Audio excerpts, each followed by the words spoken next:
Hello everyone, the movie I'm bringing to you today is Mad Mission V, the Terracotta Hit, 1989. This is directed by Liu Jioliang, the last of the Mad Mission series. In the play, Bald Guy is played by Mai Jiao. He won the Best Actor at the second Hong Kong Film Awards for this film. He seems selfish and cunning on the surface in the play. But in fact, he is very soft-hearted and often confused and careless. His amusing appearance always makes people can't help laughing.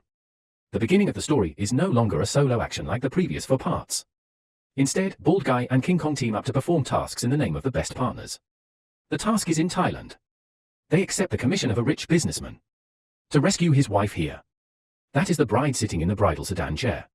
But looking at the bride's expression, she looks very happy. It doesn't seem like she's being forced at all. The two of them drove their motorcycle straight into the crowd, after startling the sedan chair carriers. Then put the sedan chair on the motorcycle, and quickly escape with full throttle. Bald Guy is always unreliable at critical moments. The motorcycle ran out of fuel at this time. The two could only spin in place.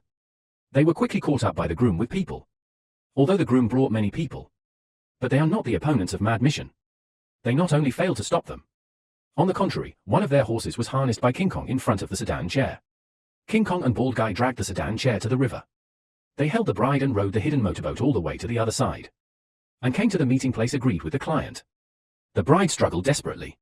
King Kong explained to the bride that they were commissioned by her husband to save her. The bride became more anxious when she heard this. In fact, that rich businessman just bought her from her mother.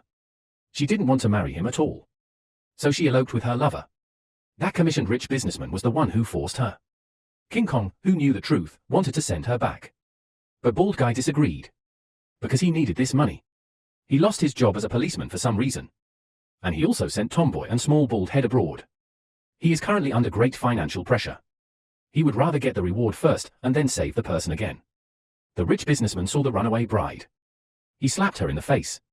The groom came to save people alone immediately. The situation escalated further. The rich businessman even wanted his men to kill the groom. Bald Guy was a policeman after all. He who was about to count the money quickly stepped forward to stop it. King Kong also took the opportunity to save the bride. And threw the reward back. The rich businessman left cursing. But the two brothers had a dispute. He pointed the gun at King Kong directly. Both brothers remained restrained. They did not intensify the conflict. But they parted ways from then on. 3 years later. The country is preparing to hold a national treasure exhibition in Hong Kong. This exhibition not only has Terracotta Warriors, but even the sword of the first emperor. The people in charge of transportation in Hong Kong are not capable. The robbers successfully disguised themselves as firefighters with a forklift and a fire. Finally, they drove away the container truck with the national treasures. The container truck was modified and opened into a deserted construction site without anyone knowing. A group of foreigners were waiting inside. The man in the white suit who led the way. He is a guy who likes to use doll gloves as pets. He is obsessed with the sword of the first emperor. He couldn't wait to show it off as soon as he got it. Just when he was satisfied and wanted to put away the sword, he was robbed by 2 thieves. These 2 thieves are newcomers who call themselves the New Mad Mission. They also targeted the national treasures on display. So they planned this robbery with King Kong and Bald Guy's masks. And escaped the pursuit with a cannon. Finally, they sent selfies with headgear to various newspapers. Successfully attracted the attention of the police to King Kong and Bald Guy. The country attaches great importance to this incident. Directly dispatched the so-called Chinese Rambo to take over the hunt. The Hong Kong police naturally cooperate unconditionally. The primary suspects are naturally King Kong and Bald Guy. Chinese Rambo has already checked their whereabouts in recent years. Since they parted ways 3 years ago. King Kong has turned over a new leaf and opened a bleak investment consulting company. For 3 years, not only did he owe 2 years of rent. Even the secretary has not been paid for a year. But the secretary still followed him without any complaints. Bald Guy was not so lucky. He lost all his capital and owed a lot of foreign debt due to several stock market speculations and investments. He could only hide in a small fish farm in fear. He would dive into the water at the slightest sound. He could only rely on his distant niece to take care of his 3 meals a day. Chinese Rambo found King Kong. King Kong hasn't practiced martial arts for 3 years. He is not Rambo's opponent at all now. But King Kong is too cunning. With the secretary desperately interfering, King Kong finally escaped. Ajie may be out of a desire to show off. She found King Kong and not only admitted that the sword of the first emperor was stolen by her. She even showed it to King Kong on the spot. King Kong deliberately said that the sword was fake. Ajie wanted to compete with him on the spot. They competed in climbing scaffolding. And the winner could get the sword of the first emperor.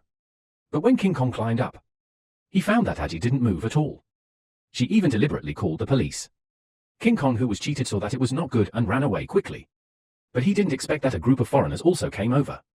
They took the opportunity of King Kong making a phone call and directly caught him along with the phone booth.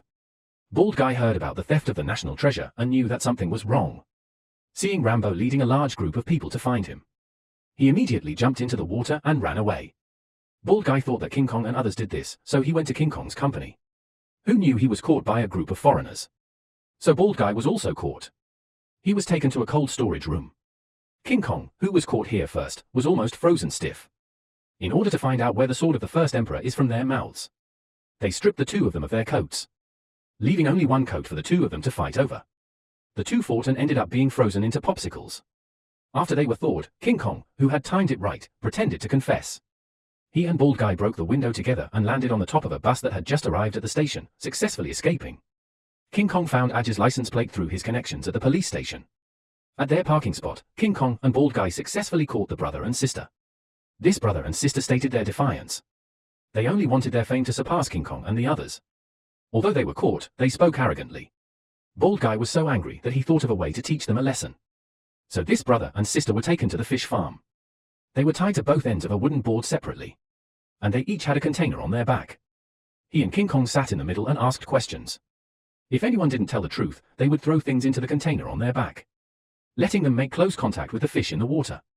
Both of them were pretty tough at first, but after Adi was bitten by a fish, they both gave in, but how to let them down became a problem. After some operation, all four of them fell into the water to feed the fish. Adi confessed the location of the sword of the first emperor, which was on the beam of the cabin. He took advantage of Bald Guy's distraction to attack and escaped with Ajie, who knew they stepped into the water. It turned out that Rambo had dragged the cabin away from the shore with a fishing boat. Both mad mission teams fell into the net of the law from then on the law. In fact, Rambo already knew through other channels that the real people who stole the national treasure at that time were not them. He still put the four people, including King Kong, into the detention center, because Ajie and Adi broke the law, and he wanted these four people to help find the national treasure. So he arranged for the Hong Kong client to put on a show. Let him perform the execution in front of everyone. In the end, he was still off target, so he was shot with a bunch of bullets. This scene completely scared them. Ajie was even directly scared and fainted, facing the severed head meal sent to their eyes. The four people with heavy hearts finally put down their differences. In the end, Adi confessed the truth. In fact, the reason why they committed the crime under the name of Mad Mission was instigated by others. It was the Thai businessman whose wife was let go 3 years ago, and they decided to confess to the crime of stealing the national treasure and not let Bald Guy and others be implicated. With this attitude, there was a basis for cooperation. The instructor took the four people into the banquet hall. The lively Hong Kong client explained the course of events to them. Then he happily went home with his own reward, in order to ensure the safety of the stolen national treasures. This mission absolutely cannot use firearms. So Rambo brought people over to give the four of them special training in cold weapons. The four of them all mocked and said it would be better to use Western swords. The angry little girl challenged the four of them to teach them a lesson. Unfortunately, she was still not as strong as them. In the end, Rambo left a mockery, successfully made these for stubborn heads start special training voluntarily. But before they had trained for a few days, those foreigners found the door first and even hid in the women's bathroom. They originally wanted to capture Ajie as a hostage. I didn't expect the secretary behind to play a sword, and 5 people dared not approach. Finally, let Ajie escape a disaster. But the secretary was not as skilled as others, she was stunned and taken away. When a few people rushed over, all they saw was a note left behind, asking them to ransom the person with the sword of the first emperor. What's more troublesome is that Rambo's methods were known by the leader and he was dismissed. That is to say, the matter of finding the national treasure has nothing to do with them. Fortunately, Rambo was righteous and privately gave them the sword of the first emperor to ransom the person. Adi took the sword of the first emperor and took a speedboat alone to save the secretary. He was taken to the trading place. The other 3 people followed secretly through the locator and quietly sneaked in through the ventilation duct. The man in the white suit had a strong sense of vigilance because he had suffered from Adi. Just opening a box, he sent for people to point guns at Adi's head. Adi slowly opened the box, the sword of the first emperor and a hand grenade appeared in his hand. The safety of the hand grenade has been pulled. It is very dangerous at this time, they dare not move instantly. Adi threatened them to let the secretary go.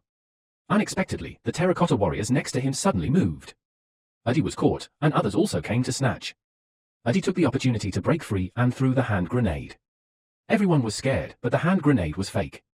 The angry man in the white suit immediately sent people to chase after him. The 3 who sneaked in also crawled out of the ventilation duct. King Kong saved the secretary, but Bald Guy was kicked off the building. Bald Guy was beaten up by the woman in blue after a lot of trouble. Thanks to the secretary's brave pounce, Ajie's crisis was resolved again. Bald Guy told Ajie to distribute weapons to everyone, and he would stop him. The woman in blue thought Bald Guy was very powerful. But after he showed off his fancy moves, he was knocked down by the woman in blue. The Terracotta Warriors in the room were actually mixed with a bunch of fakes. Adi was attacked several times. In the end, the sword of the first emperor in his hand was snatched away. King Kong kicked the man in the white suit's hand. The sword of the first emperor was inserted into the circuit and the electric light was dazzling.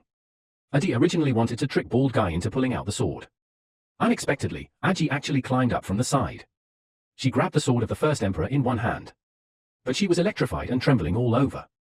Fortunately, the secretary was next to the distribution box and turned off the circuit breaker in time. Ajie swung her sword to break through the crowd.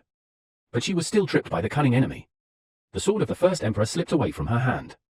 King Kong and Bald Guy rushed up to stop the enemy. At the same time, they kicked the sword of the first emperor to Adi. He knocked down the robber with the sharpness of the sword of the first emperor. King Kong dealt with the man in the white suit. Bald Guy and Ajie chased a group of fake terracotta warriors around. The police who received the notice finally arrived. At this time, the old director was about to retire. King Kong took the opportunity to give the sword of the first emperor to him, and covered for Ajie and Adi, saying that this was their big gift to him before he retired. Cleared their name for stealing the national treasure. The sword of the first emperor was officially returned to Rambo through the director. In the end, the movie ended with everyone cheering for friendship. The director of this movie is Liu Jioliang, because he upholds the tradition of Chinese martial arts. So this work focuses on the presentation of Kung Fu, and abandons the breathtaking high-tech of the previous for parts. In the prevailing situation of Kung Fu films at that time, it was not outstanding. To some extent, it also reflects the rise and fall of New Art City. Okay, that's all for today's movie introduction. See you in the next movie.